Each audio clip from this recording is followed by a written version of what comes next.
हिंदी में यूपीएससी की तैयारी से संबंधित प्रोग्राम्स को देखने के लिए सब्सक्राइब करें स्टडी IQ IAS हिंदी। आप सभी का बहुत बहुत स्वागत है स्टडी IQ IAS के हिंदी यूट्यूब प्लेटफॉर्म पर। मेरा नाम है अभिषेक कुमार और आज की इस क्लास में बेसिकली हम इंडियन ज्योग्राफी के एक नए अध्याय के बारे में बातचीत करने वाले हैं। क्या है ये अध्याय, तो शायद आप मेरे पीछे देख पाएंगे कि टॉपिक का नाम है इंडियन कोस्टल प्लेन, अर्थात भारत के तटीय मैदानों को आज से हम पढ़ना स्टार्ट करेंगे।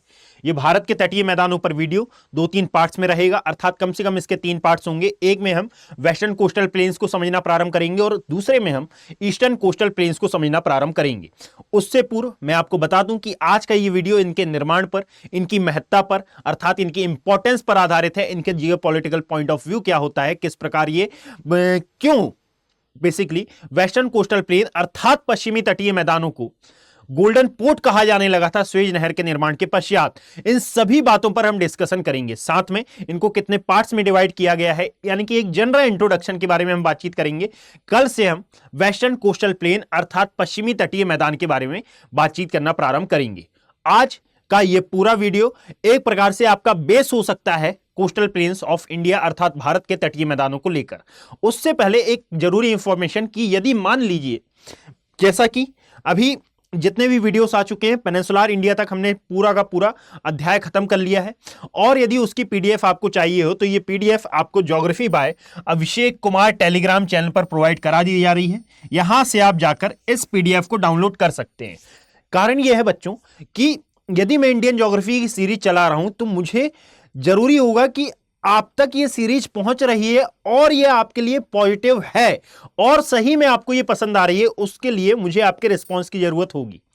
वो रिस्पांस अभी हाल ही में कम मिल रहा है, तो आप प्रयास करें कि इन वीडियोस पर एंगेजमेंट बढ़ाएं और मुझे बताएं कि ये वीडियो सही में वाकई में आपके लिए इंपॉर्टेंट हैं।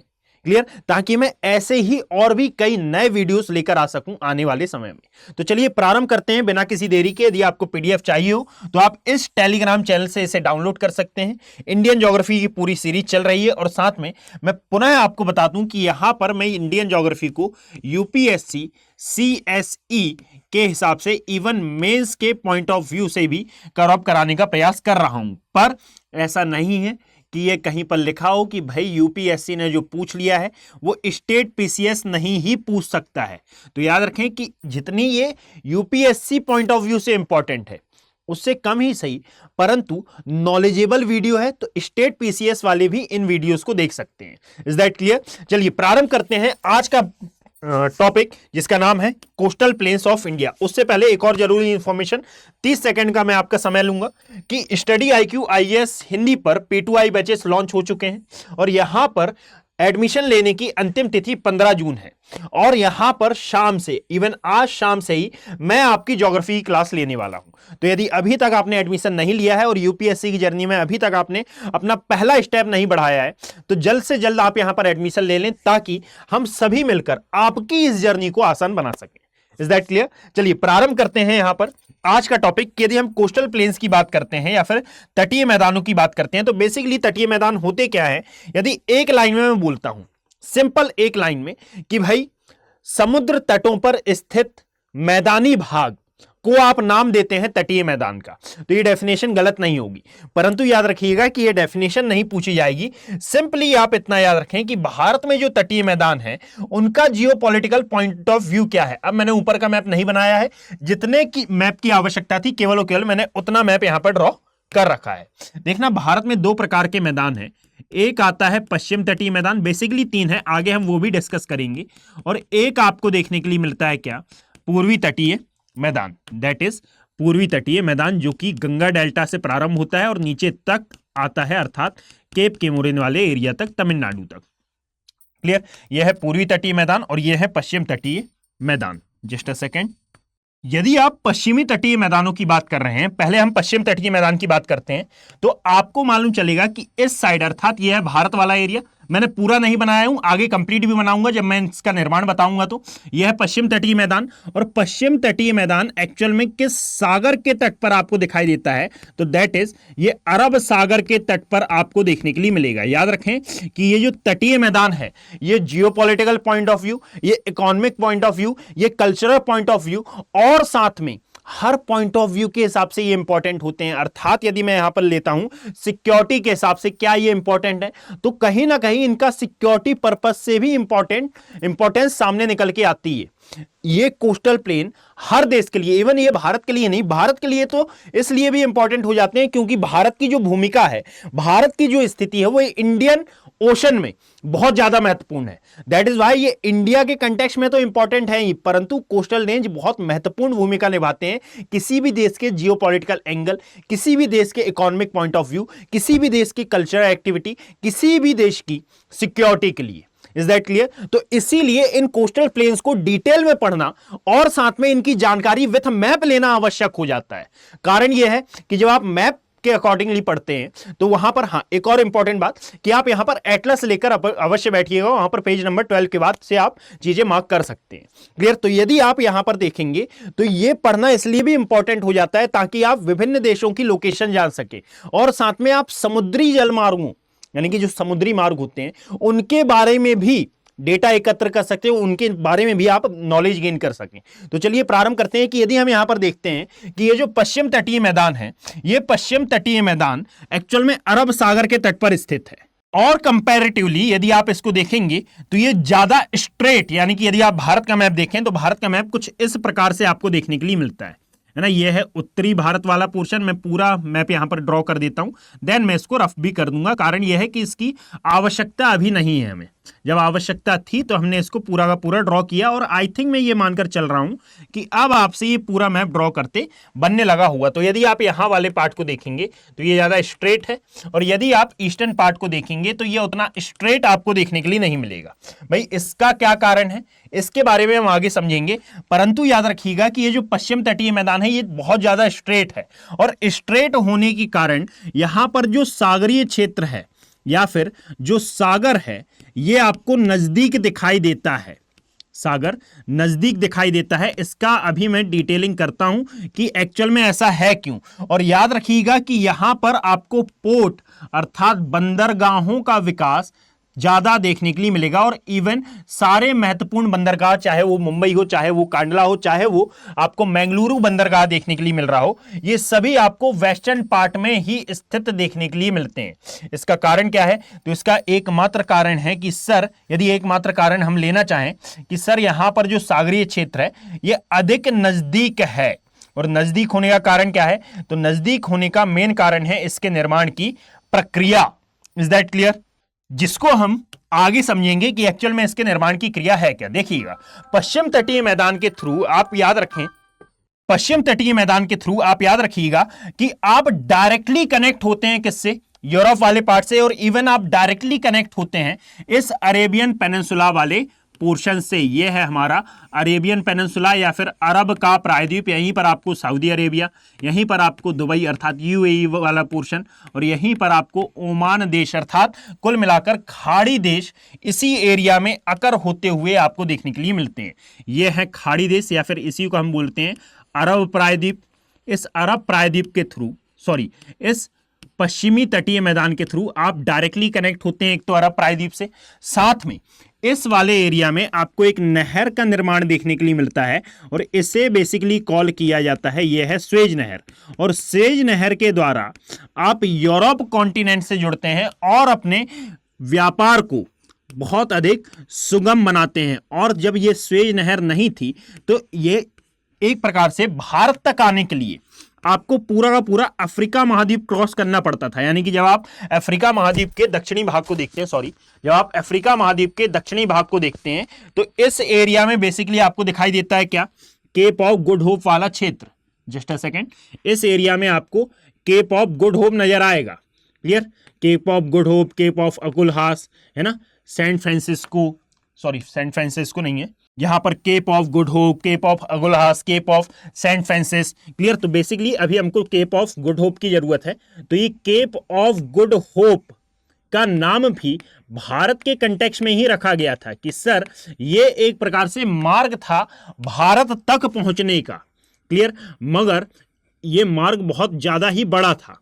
इसके लिए और साथ में इस मार्ग को छोटा करने के लिए विभिन्न देशों की सहमति से फिर बाद में इस स्वेज नहर का निर्माण किया गया। और जब इस स्वेज नहर का निर्माण हुआ तो फिर भारत तक जो पहुंच थी वो बहुत आसान हो गई। किस प्रकार की? यदि अब आपको यूरोप से आना था तो आप डायरेक्टली मेडिटेरेनियन सी से आप प्रवेश कर सकते थे, कहां? लाल सागर में। और यहां से आप प्रवेश करते हुए डायरेक्टली आप कनेक्ट हो सकते थे इस भारत के पश्चिमी तटीय मैदान वाले क्षेत्र से। तो इसके द्वारा फिर भारत में व्यापार बढ़ा था और यह व्यापार बढ़ा तो डायरेक्टली फायदा हुआ किसको? अब उस समय जब स्वेज नहर का निर्माण हुआ बेसिकली, तो उस समय अंग्रेजों का आधिपत्य था पूरे विश्व में, या फिर मैं यूं बोलूं कि अंग्रेजों का उपनिवेशवाद था। मगर इससे पूरे की पूरी आवागमन या फिर पूरा का पूरा यातायात बहुत ज्यादा सुगम हो गया था। दैट्स वाई कि कहा जाता है कि भारत का व्यापार बढ़ गया। और जब भारत का व्यापार बढ़ा तो इसको वेस्टर्न कोस्टल प्लेन्स को हमने संज्ञा दी थी कि ये गोल्डन पोर्ट में परिवर्तित हो गए थे। क्लियर? मतलब कि इतना अधिक व्यापार बढ़ा था। और ये कब की बात हो रही है? तो लगभग 1900 के आसपास की बात हो रही है, जब भारत को सोने की चिड़िया कहा जाता रहा था। अर्थात उस समय अंग्रेज हमें लूट रहे थे और उस समय ये यूएसए और साथ में ये सभी यूरोपियन नेशंस हमारे साथ व्यापार करना चाहते थे। क्लियर? तो उस समय की बात हो रही है। तो याद रखिएगा, मैं डायरेक्टली बात बता रहा हूं आपको कि जो पश्चिमी तटीय मैदान है ये डायरेक्टली कनेक्ट करते हैं हमको किससे? यूरोप वाले भाग से, अरेबियन पेनिनसुला से, यानी कि अरब के प्रायद्वीप से। और ये बातें मैं क्यों बता रहा हूं? ताकि अब जैसे जैसे मैं आपको बोलूं कि सर अरब प्रायद्वीप से यदि कोई खनिज तेल आता है, कच्चा तेल आता है और वो कांडला बंदरगाह उतरता है गुजरात के और ये जाता है कहां? Jamnagar oil refinery. तो जब मैं मैपिंग के थ्रू ये आपको बताऊंगा तो आप मुझसे डायरेक्टली कनेक्ट हो पाए कि सर एक्चुअल में मैं बात कहां की कर रहा हूं। एक तो मैं यूरोप की बात करूंगा और साथ में मैं दूसरा इस अरेबियन पेनिनसुला की बात करूंगा। तो अब ये मैंने मार्ग नहीं बनाया है, केवल और केवल मैंने आपको हिंट देने के लिए यहां पर एक छोटी सी लाइन ड्रॉ की है कि आप किस मार्ग के थ्रू भारत तक पहुंच सकते हैं। अब इसीलिए एक नया प्रोजेक्ट भी चल रहा है, शायद उस प्रोजेक्ट के बारे में आपको पता होगा और इस प्रोजेक्ट का नाम आप मुझे कमेंट सेक्शन में बताएंगे। दूसरी बात कि जब आप पूर्वी तटीय मैदानों को देखते हैं, है ना, पूर्वी तटीय मैदान का जब हम अध्ययन करते हैं तो एक्चुअल में ये किस सागर के तट पर स्थित दिखाई देते हैं? तो आप सभी को पता है कि ये बंगाल की खाड़ी सागर अर्थात बे ऑफ बंगाल के तट पर स्थित है। और प्रायद्वीपीय भारत में आपने ये पढ़ रखा है कि एक्चुअल में जितनी भी नदियां आती हैं वो इस पूर्वी तटीय मैदान या फिर इस बंगाल की खाड़ी सागर में डेल्टा का निर्माण करती हैं। तो याद रखिएगा कि यहां पर आपको सागर दूर देखने के लिए मिलेगा। यहां पर क्या मिलता है? सागर थोड़ा सा दूर हो गया है। अब ये दूर क्यों हो गया है? तो मैंने आपको बताया कि आप मुझसे बस कनेक्ट रहे आए। इस वीडियो को शुरू से लेकर अंत तक अवश्य देखें। शुरू से लेकर अंत तक देखने पर आपको ये संपूर्ण जानकारी हो जाएगी कि सर यहां पर जो जो मैं लिखा हूं वो एक एक बात काम की है। परंतु यहां पर मैं बताना आपको ये चाह रहा हूं कि जब यहां पर ये बंगाल की खाड़ी सागर के तट पर स्थित है तो याद रखिएगा इसी के आगे कुछ अन्य सागर क्षेत्र भी आपको देखने के लिए मिलते हैं। लाइक ये है, ये तो है अंडमान निकोबार द्वीप समूह। यहां पर इस वाले एरिया में बेसिकली आपको दिखाई देता है अंडमान सागर, दैट इज यहां पर ये वाले पोर्शन में आपको दिखाई देते हैं अंडमान सागर। और यह है इंडोनेशिया ग्रुप ऑफ आइलैंड, यह है अंडमान निकोबार द्वीप समूह, that is Andaman Nicobar group of island. और यह है अंडमान सागर। और यहां पर ये पूर्वी तटीय मैदान एक्चुअल में स्थित है किस किस के मध्य? तो यहां पर इसी के बाजू में आपको दिखाई देता है वेस्टर्न पार्ट में पूर्वी घाट पर्वत और यहां पर दिखाई देता है बंगाल की खाड़ी। इनके मध्य का जो भाग है वो है पूर्वी तटीय मैदान। और ये पूर्वी तटीय मैदान कनेक्ट करता है किसको, या फिर इसी के द्वारा कनेक्ट होता है ये साउथ चाइना सी वाला पोर्शन जो कि मलक्का जल संधि से होते हुए फिर भारत में आता है। और भारत तक आने के लिए अब ये 2-3 मार्ग का उपयोग करेगा जिसको हम आगे बढ़ते हुए कवर अप करने का प्रयास करेंगे। तो ये है भारत वाला क्षेत्र जो कि कनेक्ट करता है, या फिर ये बंगाल की खाड़ी सागर यहां पर पूर्वी तटीय मैदान को कनेक्ट करता है किससे? डायरेक्टली इस साउथ चाइना सी वाले पोर्शन से। अर्थात यहां पर आपको दिखाई देता है साउथ चाइना सी। इसी के ऊपर आपको अन्य सी भी देखने के लिए मिलते हैं, जैसे कि ऊपर जाएंगे तो ईस्ट चाइना सी। जब आप इसी से ऊपर और बढ़ते हैं तो येलो सी अर्थात पीला सागर, पीला सागर के ऊपर फिर जापान सागर, जापान सागर के ऊपर अखोता सागर। ये अन्य सागरीय क्षेत्र हैं जो कि बेसिकली प्रशांत महासागर, यानी कि यहां पर पूरा पैसिफिक ओशन विद्वान है, उसी का विस्तार है। अब देखिएगा, यहां पर मैं बताना आपको ये चाह रहा था कि यहां आपने इतना बस समझा है कि यह है पश्चिम तटीय मैदान और यह है पूर्वी तटीय मैदान। अब यदि किसी भी एरिया से, यानी कि यदि यूरोप वाले पोर्शन से और साथ में यदि इस अरेबियन पेनिनसुला से, इस अफ्रीका महाद्वीप से, है ना, जैसे कि यहां पर आपको दिखाई देता है हॉर्न ऑफ अफ्रीका वाला पोर्शन, सोमालिया, इरिट्रिया, जिबूती, ये वाला जो पोर्शन है, इस हॉर्न ऑफ अफ्रीका से यदि कोई भी ट्रेड किया जा रहा है तो वो किस तटीय मैदान के थ्रू होगा, एक बात तो ये है। और सेकेंडरी कि यदि मान लीजिए मैंने उस वाले पोर्शन की बात की और मैंने आपसे बोला कि भाई रसिया की सबमरीन्स कहां पर घूम रही हैं या फिर कहां पर ट्रेवल कर रही हैं भारतीय क्षेत्र में, तो ये बेसिकली इंडियन ओशन में यदि ट्रेवल कर रही हैं तो आपको ये पता होना चाहिए कि रसिया कहां से इंडियन ओशन में एंट्री ले सकता है भारत के कंटेक्स्ट में। ये सभी बातें हम आगे करने वाले हैं। क्लियर? तो आप इस मैप को ध्यान रखेंगे, बस इतना ही मैप हमारे लिए इंपॉर्टेंट है। ये हॉर्न ऑफ अफ्रीका 4 देशों का समूह है, सोमालिया, इरिट्रिया, जिबूती और इथोपिया। क्लियर? ये 4 देशों को सम्मिलित रूप से हॉर्न ऑफ अफ्रीका का नाम दिया जाता है, दैट इज ये वाला जो पोर्शन कहलाया। क्लियर? अब इसकी जरूरत अभी हमें है नहीं, तो इसको मैं रफ कर देता हूं, परंतु हां, अब इसी के आगे मैं आपको ले जाना चालू करता हूं, अर्थात इनका निर्माण कैसे हुआ और ये कैसे कैसे इंपॉर्टेंट है, जरा इनके बारे में हम डिस्कस करते हैं। जरा देखिएगा कि यदि हम पूरी भारत की कोस्टल लाइंस को लेते हैं, अर्थात यदि हम भारत की तटीय रेखाओं को शामिल करें, तो ये तटीय रेखाओं को हम 3 पार्ट्स में डिवाइड कर सकते हैं। 2 पार्ट्स को मैंने आपको बता दिया, तटीय रेखा या फिर इसको आप ले सकते हैं तटीय मैदान। इसको हम कुल मिलाकर 2 पार्ट मैंने आपको बताए हैं कि एक है पश्चिम तटीय मैदान और एक आता है पूर्वी तटीय मैदान।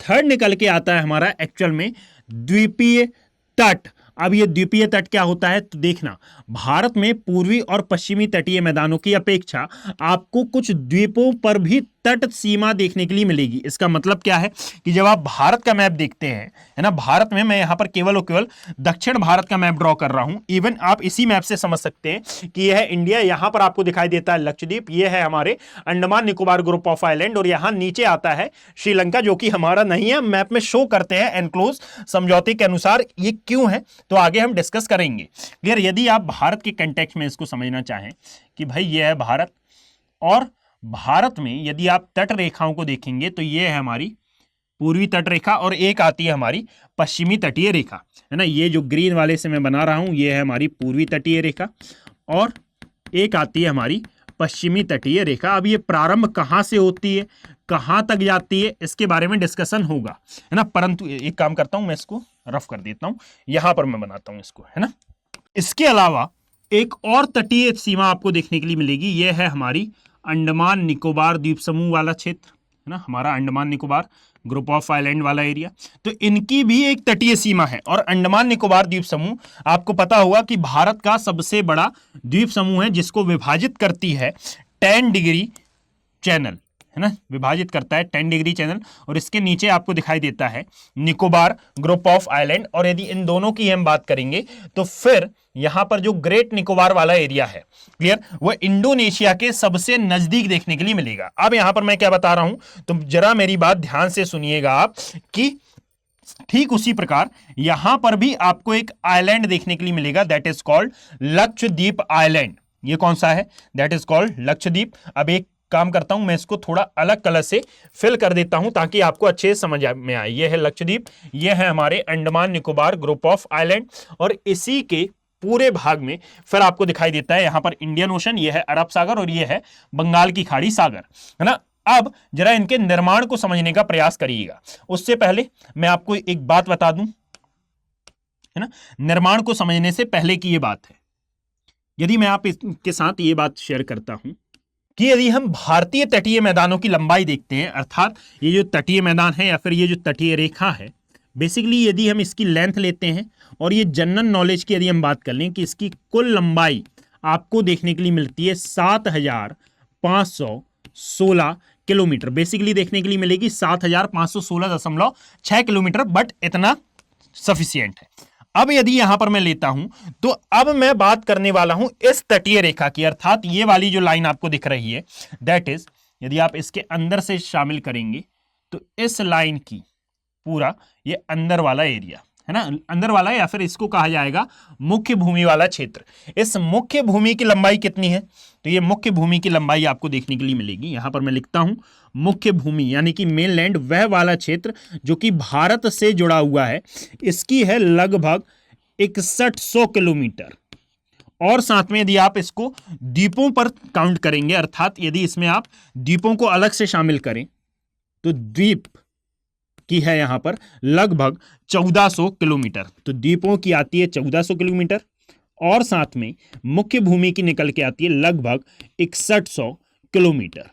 क्लियर है भाई, है ना। अब दोनों का टोटल कैसे हो गया? 7516, है ना। तो बेटा थोड़ा सा अब हमने एक एक चीज को शामिल नहीं किया है, ये बात आप याद रखिएगा कि भारत के पास लगभग 1000 से ज्यादा द्वीप हैं, और ये 1000 से ज्यादा द्वीपों पर यदि हमने देखा तो ये बेसिकली 1414 है, परंतु कुछ कंटेक्स्ट में इसको केवल और केवल 1400 माना जाता है। और ये लंबाई या फिर ये इतनी लंबाई, ये बेसिकली लंबाई उतनी ज्यादा इंपॉर्टेंट नहीं है, बस आपको इतना याद रखना है कि द्वीपों के बिना कितनी है और साथ में द्वीपों सहित कितनी है, तो इतना मोर देन सफिशिएंट होगा बच्चे। क्लियर? चलिए एक बार बस ये वाला डेटा आप याद रखिएगा। और साथ में इसके अलावा यदि हम देखें तो ये जो भारत की तटीय मैदान है या फिर ये जो भारत की तटीय सीमा है, ये कुल मिलाकर आपको 13 राज्यों और साथ में केंद्र शासित प्रदेशों में स्थित देखने के लिए मिलती है ना। अब ये 13 राज्य और केंद्र शासित प्रदेश कौन से हैं, इनके नाम क्या हैं, और अलग अलग क्षेत्रों में इस तटीय मैदान को किस किस अलग अलग नाम से जाना जाता है, इसके बारे में डिस्कशन बस मैं करने वाला हूं। क्लियर? तो यहां पर याद रखिएगा कि इसका विस्तार आपको 13 राज्यों व साथ में यूनियन टेरिटरी में देखने के लिए मिलेगा, है ना। अब इसमें 13 राज्य और यूनियन टेरिटरी दोनों शामिल हैं, परंतु यदि हम इनको अलग अलग करते हैं तो याद रखें कि इसका विस्तार बेसिकली आपको 9 राज्यों में, अर्थात इसमें 9 राज्य शामिल किए जाते हैं, 9 स्टेट्स शामिल किए जाते हैं, और फिर यहीं पर आपको 4 यूनियन टेरिटरी अर्थात 4 केंद्र शासित प्रदेश देखने के लिए मिलेंगे। केंद्र शासित प्रदेश यहां पर देखने के लिए मिलेंगे। अब ये हैं कौन कौन से और इनकी लोकेशन क्या है, तो चलिए शुरू करते हैं बिना किसी देरी के अब इनको जानना, और साथ में यानी कि नेमिंग में यहां पर कर दूंगा, और साथ में यहीं पर हम जानेंगे अब इनके निर्माण के बारे में भी। तो चलिए यहां पर आइएगा आप कि यदि हम पश्चिम तटीय मैदानों को देखें तो वास्तविकता यह है कि जब आप आगे बढ़ेंगे, है ना, तो यहां पर आप जानेंगे कि वास्तविकता में ये पश्चिम तटीय मैदान जलमग्न तट का उदाहरण है, अर्थात ये एक प्रकार से पानी के अंदर समाये हुए हैं। तो यहां पर मैं लिखता हूं कि ये जलमग्न तट का उदाहरण है। अब ये जलमग्न तट क्या होते हैं? तो किसी कारणवश ये जब पानी के अंदर चले गए, है ना, यानी कि किसी कारणवश समयानुसार जैसे जैसे ये पानी के अंदर जाते गए या फिर टूटकर जब ये पानी में समाते गए, तो पानी में समाने के कारण सागर नजदीक आता गया, है ना, उसको कहा जाता है बेसिकली जलमग्न तट या फिर कोस्ट ऑफ सबमर्जेंस, है ना। अब इसका अर्थ समझना कि मैंने बताया था कि क्रिटेशियस काल में अफ्रीका महाद्वीप से हमारा पेनिनसुलर इंडिया अलग हुआ, और जब ये पेनिनसुलर इंडिया अलग हुआ तो ये नॉर्थ ईस्ट डायरेक्शन में बढ़ा। नॉर्थ ईस्ट डायरेक्शन में जब ये बढ़ा था बच्चों, तो याद रखिएगा इस पर बहुत से बल कार्य कर रहे थे, और जब इस पर बल कार्य कर रहे थे तो उन्हीं बलों के परिणाम स्वरूप ये पेनिनसुलर इंडिया जैसा हमको आज दिख रहा है, ये ऐसा नहीं था। इसका विस्तार कुछ इस एरिया तक इस प्रकार से था। अब हुआ ये कि यहां लगने वाले बल ने, अर्थात जो सागरीय बल इस पर कार्य कर रहा था, इस बल ने इस वाले भाग पर बल दिया या फिर जोर लगाया, और ये वाला भाग धीरे धीरे धीरे धीरे इस वाले पोर्शन से टूटकर धीरे धीरे जलमग्न होता गया। अब जो सागर पीछे था, जो सागर पीछे रहा होगा, वही इसके टूटने के कारण फिर आगे की ओर आने लगा। तो आज सागर आपको इस नजदीक वाले एरिया में दिखाई देता है, और मुंबई कभी ना कभी सेंटर ऑफ पॉइंट पर रहा होगा, परंतु टूटने के कारण, ये तट के टूटकर जल में समा जाने के कारण अब मुंबई आपको कहां दिखता है? तटवर्ती क्षेत्रों में। इवन इसकी जो स्थिति आती है वो द्वीपीय देखने के लिए मिलती है। तो इसका मेन कारण क्या है? क्योंकि ये एक प्रकार का जलमग्न तट है ना, और जलमग्न तट अर्थात यदि हम इसको इंग्लिश में देखें तो इसी का अर्थ होता है कोस्ट ऑफ सबमर्जेंस।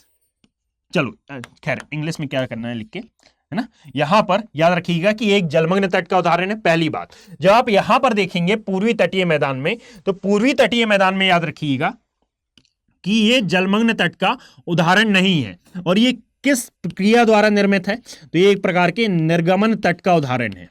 निर्गमन तट का उदाहरण है, और निर्गमन तट के उदाहरण के साथ साथ ये निर्गमन क्रिया द्वारा भी निर्मित है ना।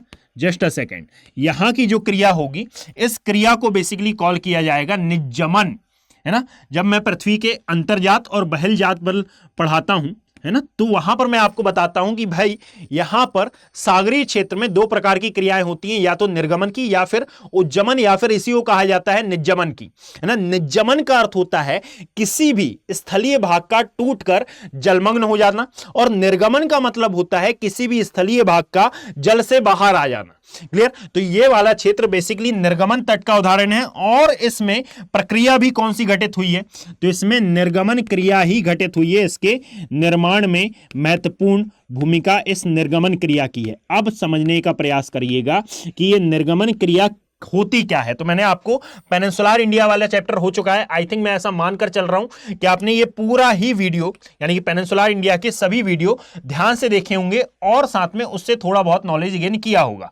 उसके बेसिस पर मैं आपको बता रहा हूं कि हमने ये देखा था कि इस पेनिनसुलर इंडिया का जो ढाल है ये बेसिकली ईस्टर्न डायरेक्शन की ओर था, इसीलिए पश्चिमी तटीय क्षेत्र से या फिर पश्चिमी घाट पर्वत से जो भी नदियां निकल रही थी, ये नदियां अपना मुहाना इस पूर्वी तटीय मैदान में या फिर इस बंगाल की खाड़ी सागर में बना रही थी, है ना। इनमें जो दो सबसे बड़ी नदियां थी, ये थी गोदावरी और कृष्णा। इसके अलावा और भी थी ब्रह्मगिरी पहाड़ी से निकलने वाली कावेरी नदी, है ना। ऊपर दंडकारण्य पठार की सबसे मेन नदी जिसको कहा जाता है महानदी, है ना। ये सभी नदियां बेसिकली अपना मुहाना कहां बना रही हैं, बंगाल की खाड़ी सागर में। अब देखिएगा कि जिस एरिया से ये आ रही हैं, इनकी नेमिंग मैं कर देता हूं, दैट इज महानदी, और महानदी, गोदावरी, कृष्णा और कावेरी। इसके अलावा भी बहुत सी नदियां हैं, परंतु यहां पर मेन रिवर्स की मैं बात कर रहा हूं। क्लियर। तो ये पश्चिमी घाट पर्वत से निकलती हैं और पूर्वी घाट पर्वत को पार करते हुए ये अपना मुहाना बनाती हैं बंगाल की खाड़ी सागर में। और जब ये मुहाना बनाती हैं तो अपने साथ क्या लेकर आती हैं, बेसिकली अवसाद, और ये अवसादों का लगातार जमाव करती हैं इस तटीय मैदान वाले क्षेत्र में। तो मैंने ऐसा बताया कि ये निर्गमन क्रिया द्वारा है। तो निर्गमन का बेसिकली मतलब ये होता है कि भाई ये एक तटीय क्षेत्र है, यहां पर सागर है। अब याद रखना कि जब आप फिजिकल ज्योग्राफी पढ़ते हैं तो उसमें कई सारे टर्म्स होते हैं, जैसे कि एक टर्म होता है मग्न ढाल या फिर मग्न तट। अब ये मग्न तट क्या होता है, तो जरा समझने का प्रयास करना कि यदि ये है लैंड एरिया, यह स्थल खंड, तो ऐसा तो नहीं होगा ना कि जब आप सागर क्षेत्र में जाते हैं तो सागर क्षेत्र में जाते ही साथ पहला ही पैर रखने के साथ अचानक से गहराई बढ़ जाती है और आप डूब जाते हैं। ऐसा बिल्कुल नहीं होता। सागर क्षेत्र में जाने पर और किसी भी नदी में जाने पर गहराई धीरे धीरे इंक्रीज होती है, धीरे धीरे बढ़ती है। और ये जो गहराई धीरे धीरे बढ़ रही है, तो ये जो धीरे धीरे बढ़ना है, बेसिकली इसे कहा जाता है मग्न ढाल, या फिर इसे ही कहा जाता है मग्न तट। क्लियर। अब यदि मान लीजिए ये मग्न तट का ढाल बहुत ही मंद है, तो नदियां अपने साथ अवसादों को लेकर आएंगी और अवसादों का जमावड़ा कर देंगी इस क्षेत्र में। और जब अवसाद कई लाख वर्षों तक, कई हजारों वर्षों तक इस क्षेत्र में जमा होते जाएगा, तो फिर धीरे धीरे मान लेते हैं कि यह मग्न ढाल है, यहां से समुद्र चालू हो रहा है, ये है समुद्र, तो समुद्र को हटा दो, है ना। अब आपको समझ पा रहे होंगे कि यह है मग्न ढाल। यहां से नदियां आई, इनका जो वेग था या फिर इनकी जो स्पीड थी ये कम हुई, और इन्होंने अपने द्वारा लाए हुए अवसादों को यहां पर जमा करना प्रारंभ किया। और जब यहां पर इन्होंने जमा करना प्रारंभ किया, तो धीरे धीरे लाखों वर्षों में आपने पाया कि ये बहुत ज्यादा जमकर ये सागरीय तल से बाहर आ गया। और जब सागरीय तल से ये बाहर आ गया, तो मतलब कि अवसाद बाहर आया। तो अवसाद बाहर आकर दबाव बढ़ेगा, दबाव बढ़ेगा तो नीचे का अवसाद कठोर होता जाएगा, और आने वाले समयांतराल में ये ऊपर वाला भाग भी किसी ना किसी क्रिया द्वारा कठोर हो जाएगा। मतलब कि जब अवसाद ऊपर आ गया तो इसने सागर को पीछे धक्का दे दिया, सागर पीछे चला गया। और यदि सागर पीछे चला गया तो इसी को हमने क्या बोला है कि यह निर्गमन क्रिया के द्वारा निर्मित है, अर्थात यहां पर सागर पीछे हट गया है। क्लियर। पीछे था नहीं, परंतु समयानुसार होने वाली गतिविधियों के परिणाम स्वरूप यह सागर क्षेत्र अब हमको पीछे दिखाई देता है। दैट इज वाई कि इसको क्या कहा जाता है, इसे कॉल किया जाता है निर्गमन क्रिया द्वारा निर्मित मैदान, और इसीलिए इसको कहा जाता है निर्गमन तट। और ये वाली क्रिया कौन सी होगी, तो ये कहलाएगी निज्जमन क्रिया। ये बेसिकली निज्जमन क्रिया द्वारा निर्मित मैदान होगा। अब जरा इन दोनों में यदि आपको डिफरेंशिएट करना हो इन दोनों को कि भाई इन दोनों में अंतर क्या है, तो एक तो है कि भाई ये एक निर्गमन प्रक्रिया द्वारा है, और एक है आपका कि ये निजमन क्रिया के द्वारा निर्मित मैदान है। एक तो डिफरेंशिएशन ये हो गया। अब ये है जलमग्न तट और ये जलमग्न तट नहीं है। दूसरी बात कि यहां पर अब सागर किसके नजदीक है, तो मैंने आपको बताया था ना यहां पर कि यहां पर आपको सागर नजदीक देखने के लिए मिलेगा पश्चिमी तटीय मैदान वाले एरिया में, और जब आप पूर्वी तटीय मैदान को पढ़ते हैं तो यहां पर आपको सागर दूर देखने के लिए मिलता है ना। और सागर के दूर होने का कारण क्या है, तो नदियों द्वारा लाए हुए अवसादों ने यहां पर जमाव किया है ना, निक्षेपण हुआ है नदियों द्वारा लाए हुए अवसादों का, और निक्षेपण के द्वारा सागर तल पीछे हो गया है। दैट इज वाई अब आप याद रखेंगे कि ये जो पश्चिम तटीय मैदान है, पश्चिम तटीय मैदान अपेक्षाकृत कम चौड़ा है। ये वाला जो क्षेत्र है ये आपको कम चौड़ा देखने के लिए मिलेगा। और यदि यहीं पर आप पूर्वी तटीय मैदान की बात करते हैं तो ये पूर्वी तटीय मैदान आपको अधिक चौड़ा देखने के लिए मिलता है। और इवन आज की कंडीशन में यह है कि इसकी चौड़ाई लगातार ही बढ़ रही है। कारण क्या है कि जब से क्रिटेशियस काल प्रारंभ हुआ है, जब से गोदावरी, कृष्णा और साथ में ये ईस्टर्न डायरेक्शन की ओर बहने वाली नदियों ने अपने अवसादों का जमाव इस एरिया में किया है, और उस समय से लेकर अभी तक ये नदियां प्रवाहित हो रही हैं और अभी तक ये अपने अवसादों का जमाव इस एरिया में कर रही हैं। दैट इज वाई इसकी चौड़ाई अभी भी इंक्रीज हो रही है, अभी भी। और सबसे ज्यादा चौड़ाई इसकी कहां पर आती है, तो सर्वाधिक चौड़ाई आपको देखने के लिए मिलती है इस गोदावरी कृष्णा नदी के डेल्टा के मध्य में। तो यहां पर मैं ये वाली बात भी लिख देता हूं, ये भी नोट डाउन कर देता हूं, जस्ट अ सेकेंड। इस पश्चिम तटीय मैदान की सर्वाधिक चौड़ाई आपको मिलेगी एक तो गुजरात वाले रीजन में, और साथ में फिर मिलेगी आपको केरल वाले रीजन में, है ना। अब ऐसा क्यों है भाई, तो ऐसा इसलिए है क्योंकि ये जो निजमनकारी बल था ये केरल के पास आते आते समाप्त हो गया। मैंने ऐसा बनाया था कुछ, है ना, ऐसा बनाया था मैंने डायग्राम में, क्लियर। ये जो आपको मैंने नोट डाउन कराया था, मैंने केरल में क्यों नहीं बनाया, क्योंकि केरल में आते आते ये जो निजमनकारी बल था ये लगभग समाप्त हो गया था। दैट इज वाई इसकी सर्वाधिक चौड़ाई आपको गुजरात में देखने के लिए मिलती है, और केरल के पास ये वापस से चौड़ा होता है। ये बात आपको याद रखनी होगी कि ये वापस से चौड़ा हो जाता है। परंतु जब आप पूर्वी तटीय मैदान की बात करते हैं तो पूर्वी तटीय मैदान की सर्वाधिक चौड़ाई आपको कहां देखने के लिए मिलती है, गोदावरी कृष्णा नदियों के डेल्टा के मध्य में। और इसकी लोकेशन कहां है, तो मैं यहां पर ड्रॉ भी कर देता हूं कि यह है हमारा गोदावरी कृष्णा नदियों का डेल्टाई क्षेत्र। ये इसकी चौड़ाई सबसे ज्यादा आपको इसी एरिया में देखने के लिए मिलेगी। थर्ड टर्म कि जब आप यहां देखते हैं, एक सेकेंड, हाँ ये कम चौड़ा है, इसको भी मैं नोट डाउन कर देता हूं।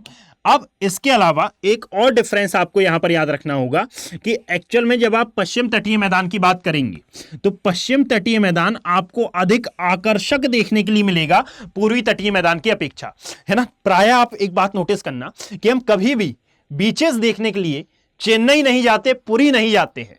हम बीचेस देखने के लिए मेनली जाते हैं गोवा के अलावा यदि कभी मन हुआ तो मुंबई चले गए, परंतु मेनली गोवा ही क्यों फेमस है, इसका एक रीजन यह है कि जब आप गोवा में जाते हैं, जब आप पश्चिम तटीय मैदान में जाते हैं तो पश्चिम तटीय मैदान में एक्चुअल में कोई भी नदी अपने डेल्टा का निर्माण नहीं करती, और जब ये डेल्टा का निर्माण नहीं करती है तो यहां का जो सागर है वह अपेक्षाकृत आपको साफ देखने के लिए मिलता है, यानी कि यहां पर क्लीन एंड ब्लू सी देखने के लिए मिलेगा, है ना।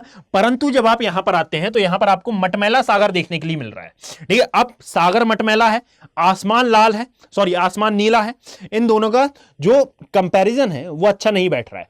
परंतु अब आप इमेजिन करें ब्लू सी, ब्लू स्काई और सूर्य की लालिमा बीच में से आती हुई, क्लियर। तो वहां पर जो सनसेट व्यू है, सनराइज व्यू है, वो बहुत अच्छा होता है, और यहां पर ये टूरिज्म के लिए काफी इंटरेस्टिंग प्लेस मानी जाती है। दैट इज वाई यहां पश्चिमी तटीय मैदान ज्यादा इंटरेस्टिंग हो जाता है हमारे लिए कंपैरेटिवली इस पूर्वी तटीय मैदान के। कारण क्या है कि यहां पर सभी नदियां अपना डेल्टा बनाती हैं, जिसके कारण यहां का सागर आपको अपेक्षाकृत कम सुंदर या फिर कम साफ देखने के लिए मिलेगा। गंदा नहीं है परंतु वह कम साफ है, और यहां का आपको ज्यादा क्लीन देखने के लिए मिलेगा, और अपेक्षाकृत ज्यादा इंटरेक्टिव, ज्यादा इंटरेस्टिंग देखने के लिए मिलता है।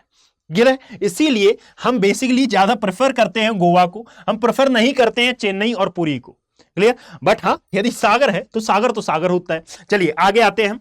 अब सबसे इंपॉर्टेंट बात यह है कि जब आप पश्चिम तटीय मैदान को देखेंगे तो एक्चुअल में पश्चिम तटीय मैदान में जो वर्षा होती है उस वर्षा के लिए जो उत्तरदायी मॉनसून है, याद रखें कि इसे उत्तरदायी माना जाता है वर्षा के लिए उत्तरदायी माना जाता है इस कंटेक्स्ट में दक्षिण पश्चिम मॉनसून को, है ना। अब ये दक्षिण पश्चिम मानसून के बारे में हम मानसून वाले चैप्टर में पढ़ेंगे, परंतु याद रखें कि यहां पर जो आधे से अधिक वर्षा है, इवन 90% वर्षा है, ये दक्षिण पश्चिम मानसून से होती है, पहली बात।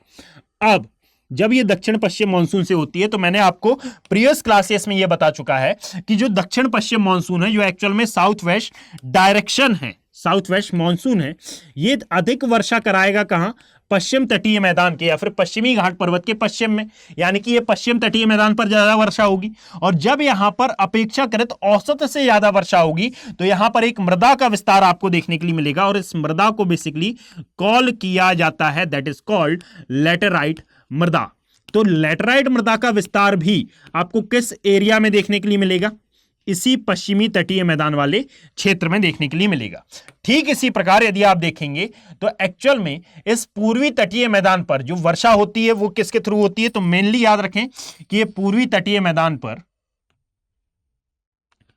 जो वर्षा हो रही है वो मेनली होती है उत्तर पूर्वी मानसून के द्वारा, और इसी को कहा जाता है लौटता मानसून। उत्तर पूर्व मानसून के द्वारा यहां पर वर्षा हो रही है, और साथ में बहुत ज्यादा ही वर्षा हो रही है, क्लियर। मगर यहां पर ये जो ज्यादा वर्षा हो रही है मेनली कहां पर आपको देखने के लिए मिलेगी? इस तमिलनाडु वाले रीजन में, है ना। पूरे में नहीं होती है, केवल और केवल तमिलनाडु के कोरोमंडल तट से ये टकराता है, और कोरोमंडल तट से टकराकर ये ज्यादा वर्षा कराता है। दैट इज वाई हम इसको बोलते हैं कि भाई एक्चुअल में पूरे तटीय मैदान में वर्षा होनी चाहिए, जो कि सोमालियन जेट स्ट्रीम के थ्रू होती भी है, परंतु उतनी ज्यादा नहीं होती जितनी होनी चाहिए, या फिर पर्याप्त मात्रा में नहीं होती, केवल और केवल 80 से 100 सेंटीमीटर, कहीं पर आपको 50 सेंटीमीटर। तो याद रखिएगा कि यहां पर आपको एक मृदा का विस्तार देखने के लिए मिलता है, दैट इज कॉल्ड लाल मृदा। अब मैं आपको एक बात बता दूं कि लगभग दोनों के गुणधर्म समान ही होते हैं, है ना। दोनों में किसी भी प्रकार के खनिज नहीं पाए जाते यदि मैं बोलूं, परंतु इनके मिलने का क्षेत्र बहुत ज्यादा अलग अलग है, और इन दोनों ही मृदा में किसी भी चीज की गुणवत्ता या फिर किसी भी चीज की खेती नहीं की जाती, अर्थात क्रॉप्स के लिए बिल्कुल भी फायदेमंद नहीं होती है। Is that clear? तो ये वाली दोनों मृदाएं एक मिलती हैं पूर्वी तटीय मैदान में, और एक आपको देखने के लिए मिलेगी पश्चिम तटीय मैदान में। इसके अलावा अब ये जो पूरा का पूरा एरिया है ना, इसके अलावा अब तीसरा टर्म और निकल के आता है, और ये है इस द्वीपीय क्षेत्र वाला, अर्थात द्वीपीय तट वाला एरिया। इसके बारे में भी एक बात आप समझ लीजिए कि ये जो द्वीपीय तट हैं ये एक्चुअल में भारत को मजबूती प्रदान करते हैं भारत के इकोनॉमिक एक्सक्लूसिव जोन के कंटेक्स्ट में। क्लियर? ये बात मैं यहां पर नोट डाउन कर देता हूं, जस्ट अ सेकेंड। ये जो भारत के द्वीपीय तट हैं, ये भारत के द्वीपीय तट के कंटेक्स्ट में, ये भारत के द्वीपीय तट भारत को ईईजेड के कंटेक्स्ट में बहुत ज्यादा मजबूती प्रदान करते हैं, अर्थात बहुत ज्यादा हेल्प करते हैं। ईईजेड क्या है? तो इसका पूरा नाम आता है एक्सक्लूसिव इकोनॉमिक जोन। अब ये एक्सक्लूसिव इकोनॉमिक जोन क्या होता है? तो बेसिकली 1982 में एक समझौता हुआ जिसको कहा जाता है United Nation Convention on the Law of the Sea, ना। ईईजेड को मजबूती देते हैं, United Nation Convention on the Law of the Sea. इसके द्वारा विश्व के तमाम ऐसे देश जो कि किसी ना किसी सागर अथवा किसी ना किसी महासागर के साथ सीमा साझा करते हैं, उन समुद्री संसाधनों पर उन संबंधित क्षेत्रों को अधिकार देना था। क्लियर? अब इसके तहत पूरा यानी भारत भी है और साथ में पूरे विश्व के तमाम ऐसे देशों को जो कि समुद्री सीमा बनाते हैं, 3 प्रकार की समुद्री सीमाएं दी गई, है ना। एक आती है 12 नॉटिकल मील, जिसको कहा जाता है बेसिकली प्रादेशिक सीमा। एक आती है हमारी 24 नॉटिकल मील, जिसको कहा जाता है अविच्छिन्न मंडल, अर्थात कॉन्टिग्युअस जोन। और एक आती है हमारी कौन सी? 200 नॉटिकल मील, और इसे बेसिकली कॉल किया जाता है, इसे कहा जाता है हमारा ईईजेड, अर्थात exclusive economic zone, that is अनन्य आर्थिक क्षेत्र। अब जरा आप ये बात समझिएगा कि किस प्रकार ये भारत के ईईजेड को मजबूती प्रदान करते हैं। तो देखना, एक सीमा रेखा तो हमारे पास ये है जो कि भारत की मुख्य भूमि से लगी हुई है, और एक हमको मिल जा रही है द्वीपीय क्षेत्र के फॉर्म में, अर्थात यहां पर यदि आप इन दोनों की दूरी निकालेंगे, अंडमान निकोबार और साथ में इस भारत की मुख्य भूमि की, तो यहां पर आपको लगभग 1000 किलोमीटर से 14 किलोमीटर तक का फासला देखने के लिए मिलेगा। और एक्सक्लूसिव इकोनॉमिक जोन के आधार पर यदि हम देखें तो अंडमान निकोबार से हम दोबारा से सागरीय क्षेत्र पर अधिकार करते हैं, यानी कि 2 बार हमको एक्सक्लूसिव इकोनॉमिक जोन EEZ का फायदा मिलता है। सेम लक्षद्वीपा के साथ भी है ना। भारत के पास कुल मिलाकर 1000 से ज्यादा द्वीप हैं और उन सभी 1000 से ज्यादा द्वीपों पर हमको एक्सक्लूसिव इकोनॉमिक जोन का बहुत ज्यादा फायदा देखने के लिए मिलता है। दैट इज वाई कहा जाता है कि जो द्वीपीय तट है ये EEZ के अकॉर्डिंगली बहुत ज्यादा इंपॉर्टेंट है। अब यहां पर जो अंत में आता है कि इस पश्चिमी तटीय मैदान को भी हमने कई पार्ट्स में डिवाइड किया है और इस पूर्वी तटीय मैदान को भी हमने कई पार्ट्स में डिवाइड कर रखा है। इसको मैं एक एक करके आपको आने वाली वीडियोस में समझाऊंगा। यानी कि जिस प्रकार यदि आप कोंकण तट की बात करेंगे, कोरोमंडल की बात करेंगे, मालाबार की बात करें या फिर उत्तरी सरकार या आंध्रा कोस्ट की हम बात करें, है ना, इसको एक एक डेडिकेटेड वीडियो में समझाने का प्रयास करूंगा। बेसिकली उतने ज्यादा बड़े टॉपिक ये है नहीं, है ना, परंतु मैं पश्चिमी तटीय मैदान के सभी तट को एक साथ और पूर्वी तटीय मैदान के सभी तट को एक साथ, और यदि कुछ बच जाता है तो मैं पार्ट 1 पार्ट 2 करके डाल दूंगा, है ना। अब आपके लिए एक इंपॉर्टेंट बात यह है कि ये जो 13 राज्य हैं और साथ में ये जो 9 राज्य हैं और ये जो 4 केंद्र शासित प्रदेश हैं, इसको आप मुझे कमेंट सेक्शन में बताएंगे कि सर ये है एक्चुअल में कौन कौन से। और नेक्स्ट क्लास से मैं एक मेंस का क्वेश्चन आपको दूंगा, है ना। नेक्स्ट क्लास में मैं एक मेंस का क्वेश्चन आपको दूंगा, उसे आपको सॉल्व करना है। अब मैं इस आशा के साथ कि यहां पर जो मैंने आपको डेटा दिया हुआ है उसको आप अच्छे से पढ़ेंगे और यहां पर निर्माण को आप कवर करेंगे। अब अगली क्लास में 3 मिनट में हम इसको पहले रिवाइज करेंगे और फिर हम इससे आगे बढ़ेंगे। क्लियर? 3 मिनट लगेंगे हमें कुल मिलाकर रिवाइज करने के लिए, तो 3 मिनट में हम इसको रिवाइज करेंगे और फिर अगली क्लास में हम आगे का अर्थात इनका विभाजन पढ़ना हम स्टार्ट करेंगे। Is that clear? चलिए शुरू करते हैं नेक्स्ट क्लास से। यदि आपको वीडियोस पसंद आ रहे हो तो आप इसको लाइक करें, अपना पॉजिटिव रिस्पांस दें और साथ में शेयर करना ना भूलें। धन्यवाद। हिंदी में यूपीएससी की तैयारी से संबंधित प्रोग्राम्स को देखने के लिए सब्सक्राइब करें स्टडी IQ IAS हिंदी।